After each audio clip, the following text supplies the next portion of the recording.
అబ్బో ఇక్కడ కేజీ చీరలు కొంటే అర కేజీ చీరలు ఫ్రీ అంట. మంగళ్య షాపింగ్ మాల్ కేజీల్లో సేల్, టన్నుల్లో ఆనందం. గుజరాత్ లోని చండీపురాలో వైరస్ కలకలం రేపుతోంది. ఒక్క ఈగకు 22 మంది చిన్నారులు బలైపోయారు. పిల్లలపై కొత్త వైరస్ పంజా విసురుతోందని చెప్పాలి. గుజరాత్ రాష్ట్రంలో పిల్లలపై విరుచుకుపడుతోంది అరుదైన ప్రాణాంతక వైరస్. ఈ నేపథ్యంలో కలకలం సృష్టిస్తోంది.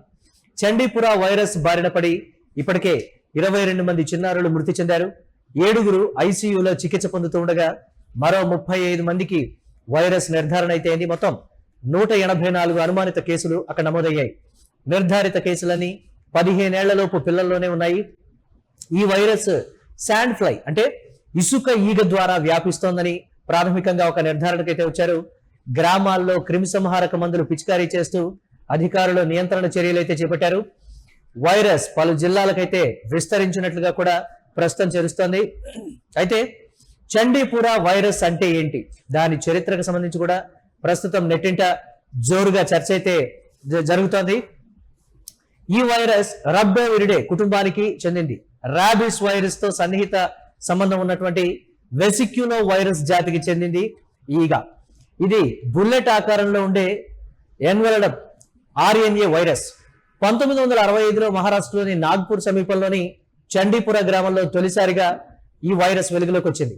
అప్పటి డెంగ్యూ లేదా చికెన్ గున్యా లాంటి జ్వర వ్యాధి వ్యాప్తి సమయంలో ఇద్దరు రోగుల రక్త నమూనాలను నుంచి వైరస్ ను వేరు చేశారు.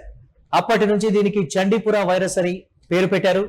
తొలుత ఇది పెద్దగా ప్రమాదకరం కాదని అయితే భావించినటువంటి పరిస్థితి ఉంది. కానీ 2003లో ఆంధ్రప్రదేశ్, మహారాష్ట్రలో పెద్ద ఎత్తున వ్యాపించి 300 మందికి పైగా పిల్లలు మరణించడం జరిగింది. అప్పట్లో ఈ వైరస్ కు సంబంధించి ఒకంత కలకలమే చెలరేగిందని చెప్పాలి. దానికి అప్పట్లో సరైనటువంటి మెడిసిన్ కానీ లేకపోతే వైద్యం కానీ ఏ విధంగా అందించాలనేటువంటి మల్లగుల్లాలు పడ్డారు అప్పట్లో వైద్యులు. అయితే 2004లో గుజరాత్ లో కూడా తీవ్రమైనటువంటి వ్యాప్తి జరిగి మరణాల రేటు 70% చేరింది. ఆ తర్వాత కూడా అప్పుడప్పుడు చిన్న చిన్న మోతాదులో ఈ వైరస్ వ్యాప్తి అయితే నమోదైంది. 2024లో గుజరాత్ లో జరిగినటువంటి ఈ వైరస్ వ్యాప్తికి సంబంధించి గత 2 దశాబ్దాల్లోనే అతిపెద్దదిగా నిలిచిందనే చెప్పాలి. అయితే ప్రధానంగా అక్కడ అవేర్నెస్ క్రియేట్ చేయడానికి అసలు ఈ వైరస్ ఎలా వ్యాపిస్తుంది అనే దానికి సంబంధించి కూడా వైద్యులు కానీ అక్కడ అధికారులు కానీ గ్రామస్తులకు పలు సూచనలు చేస్తున్నటువంటి పరిస్థితి. ఈ వైరస్ ప్రధానంగా శాండ్ ఫ్లై ద్వారా వ్యాపిస్తుంది. ఈ చిన్న ఈగలు మట్టి ఇళ్ల గోడల్లోని పగుళ్లు, పశువుల షెడ్లు, చీకటి మూలాల్లో నివసిస్తాయి.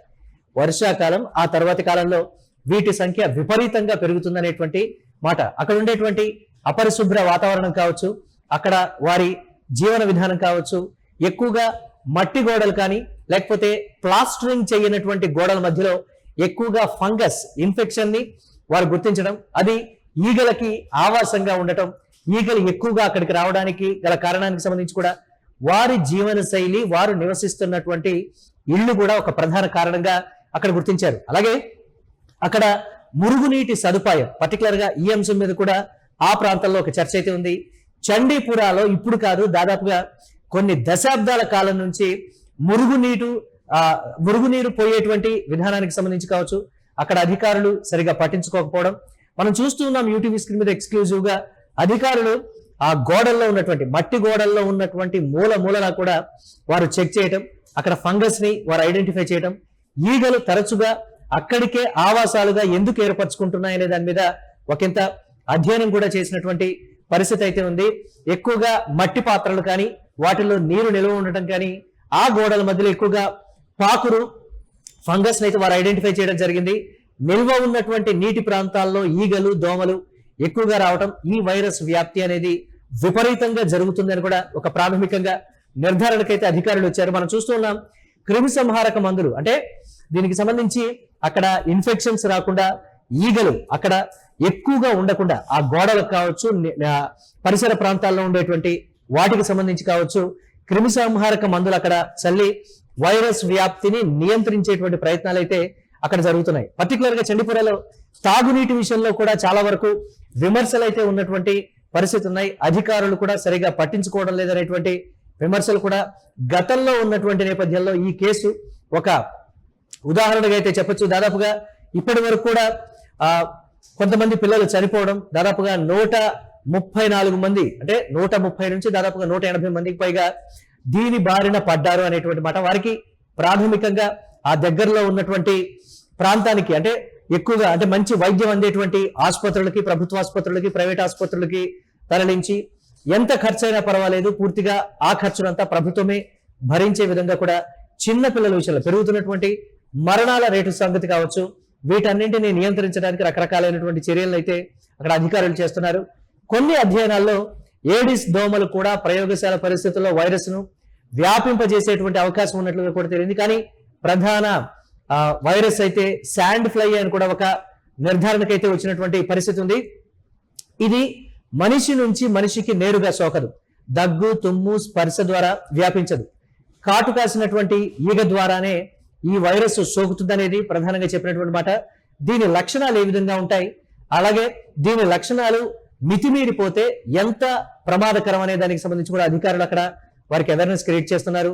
వైరస్ సోకిన వెంటనే లక్షణాలు కనిపిస్తాయి. మొదట్లో సాధారణ జ్వరంలాగా మొదలై కొన్ని గంటల్లోనే మెదడు వాపుకి ఇది దారితీస్తుంది. అకస్మాత్తుగా ఎక్కువగా జ్వరం రావటం అంటే 102 డిగ్రీల పైచిలుకు సంబంధించి అక్కడ వారికి జ్వరం వస్తుందని ఒక సిమ్టమ్ గా కూడా చెప్తున్నారు. అలాగే ప్రధానంగా తలనొప్పి తీవ్రంగా రావటం, వాంతులు, విరోచనాలు అవటం, శరీర నొప్పులు, అలాగే బలహీనంగా శరీరం మారిపోవడం కావచ్చు, ఇతరత్ర అన్ని ఉంటాయనేటువంటి మాట. మానసిక పరిస్థితి కూడా గందరగోళంగా ఉంటుంది. అంటే సరిగా నిద్ర రాకపోవడం కానీ, మాట్లాడలేకపోవడం కానీ, సరిగా ఆలోచించలేకపోవడం, ఇలాంటివన్నీ కూడా వస్తుంటాయి అనేటువంటి మాట.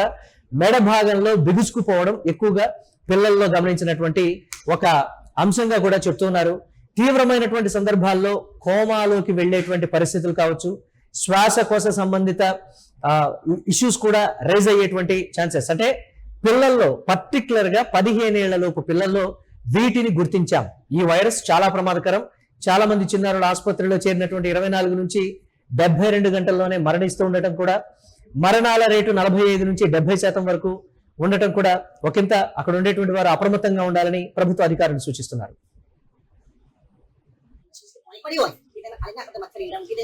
मच्छर माथी कोड़ा पैदा थाय ईंदा माथी અને એ મચ્છર પેદા થઈ ગમે ત્યારે જો મચ્છર પેદા થાય અને ડેન્ગ્યુ થયો